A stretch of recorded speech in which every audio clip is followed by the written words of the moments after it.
Excuse me, Satan. I think you're in my seat. I'm going to start this story off by saying that this is absolutely not one of my most shining moral moments, and that I'm well aware that I was a straight-up asshole for doing what I did. My only real defense is that I was in a super bad place mentally and needed a mountain's worth of therapy. If you're curious about the circumstances around her, check my profile. Bitch was evil in human form. Now, on with the revenge. I was a weird kid growing up, really weird.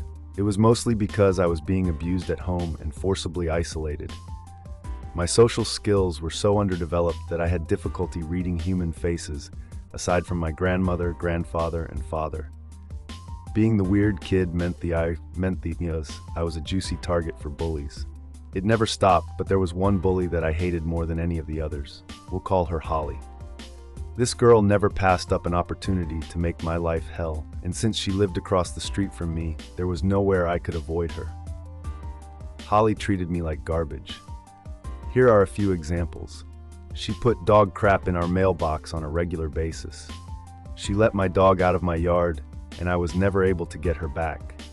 She would also sit on her porch with her friends and roast the hell out of me to entertain them if I so much as put a toe outside of my front door. It went on for years. I hated her with the fiery passion of 1,000 suns, but while my grandmother was still alive, there was nothing I could do about Holly. If I did anything to her or fought back in any way, my grandmother would punish me for it, and I was more afraid of her than I was Holly, for a very good reason. So I made a plan. I suffered through all the abuse and promised myself that when I was older, I would make Holly pay for what she did to me. Thinking of what I was going to do to her when the time was right was sometimes the only thing that kept me going. Over time, Holly grew up, and eventually she left me alone and stopped being an asshole. Unfortunately for her, by then, it was too late. I didn't give a shit about her new moral epiphany. I had been nursing my grudge for 2 decades, and it was time for a reckoning. I was going to destroy that bitch. When my grandmother finally died, it was go time, and I'd had 20 years to plan. I wasn't idle while I waited. I'd made it my mission in life to learn as much about Holly as possible, and to do it, I became friends with a few people on the periphery of her social circle. Eventually, I knew more about her and her life than her own mother did. The first step I took in my plan was getting her fired from her job. It took longer than I would have liked, but eventually I managed it. Holly worked at a doctor's office, and I knew that the doctor she worked for was super Christian. Very straight edge, upstanding type of guy. He also had a huge influence on the local community. I decided to become a patient at his office, scheduling my visits to be on the days Holly was off work. After a couple of visits, I just happened to notice Holly in the staff photo on the waiting room wall. I made a show of looking surprised and then concerned. I got to the exam room, and the doctor came in shortly after. The expression on my face got his attention, and he asked me what was wrong.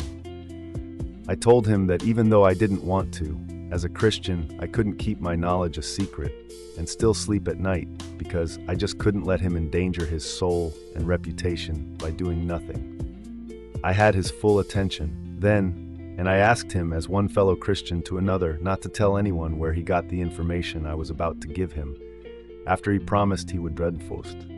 I told him that I knew that Holly was using illegal drugs. He was absolutely floored, and at first he didn't believe me. I told him that I understood his skepticism entirely, but it was easy enough to prove or disprove my information with a drug test. If I was wrong, he lost nothing. If I was right, he was saving himself from trouble down the road. He finally agreed to test her, and he tested everyone else too so that it didn't look like Holly was the only target. See, I wasn't actually lying. Holly smoked a shitload of weed, and I knew that because it was my dad she used to get it from. He'd been her weed dude since she was like 15. Her test came back positive for marijuana, and much to my surprise, Xanax. Oopsie. The doctor fired Holly on the spot when the results of the urinalysis came back, and then he called me to thank me for telling him what was going on.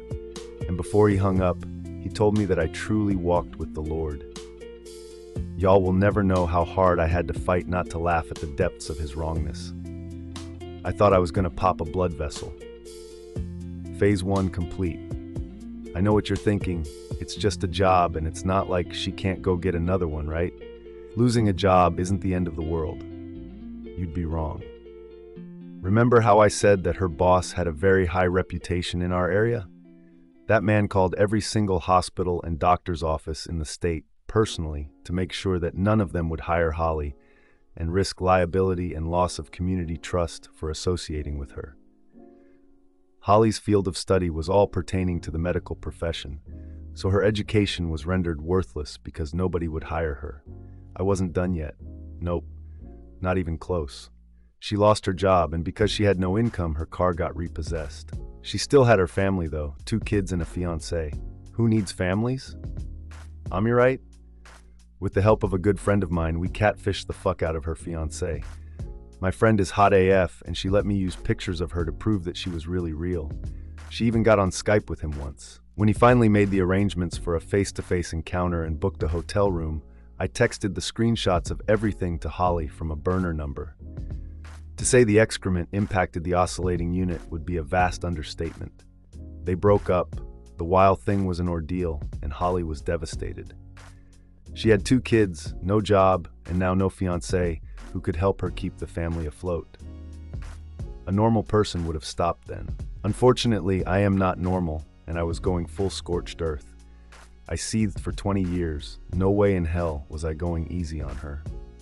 Phase 3. With her fiancé gone and no job, Holly was struggling badly. She needed money, and she needed it quickly before she and the kids got evicted.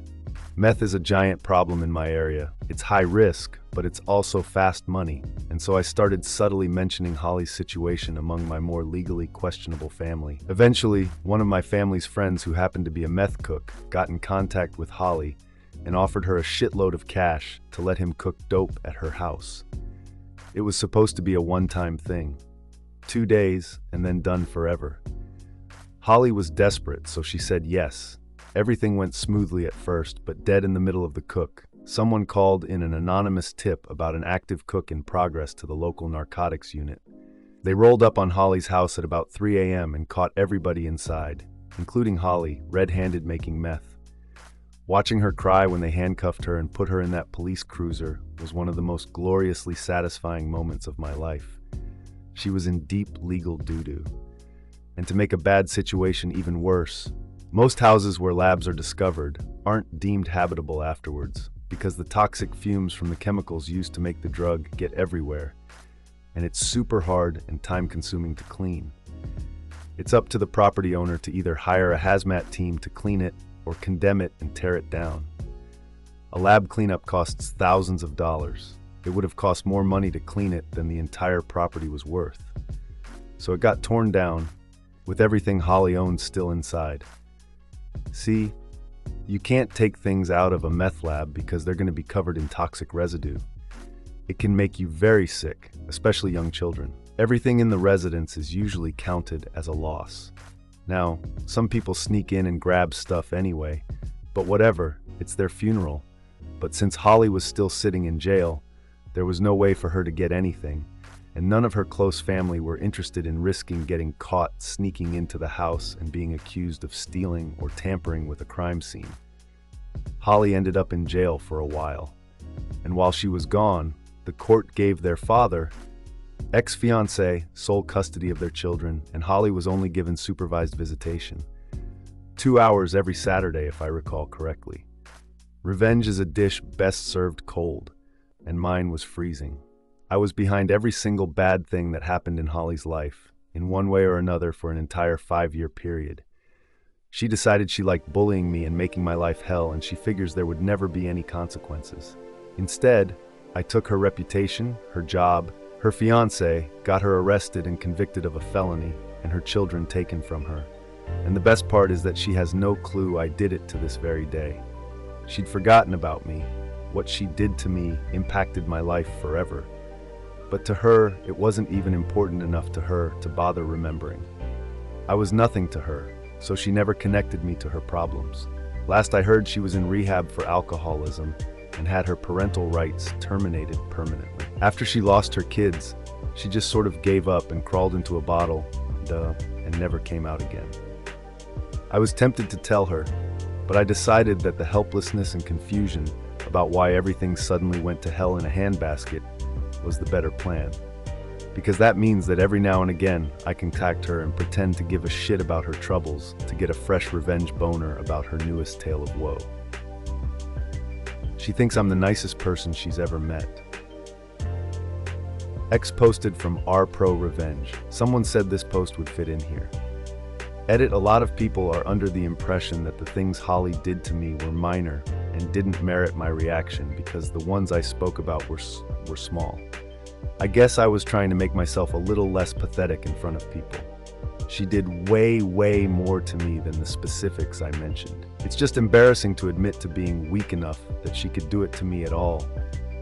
She beat my ass more than a few times. Once she and her friends force-fed me shit. Actual shit. No, I don't know what kind. She shoved me down an embankment, and I chipped my front tooth on a cinder block. The list goes on, and I don't really feel like going into it, but suffice to say it wasn't just teasing. It doesn't make what I did much better, but I didn't do it over something minor. I am also female. Also, we lived in a trailer park, which was why they tore the house down rather than clean it. Her house wasn't worth more than $3,000 on its best day. Those are all the details I intend to add here, as any others would make things too specific.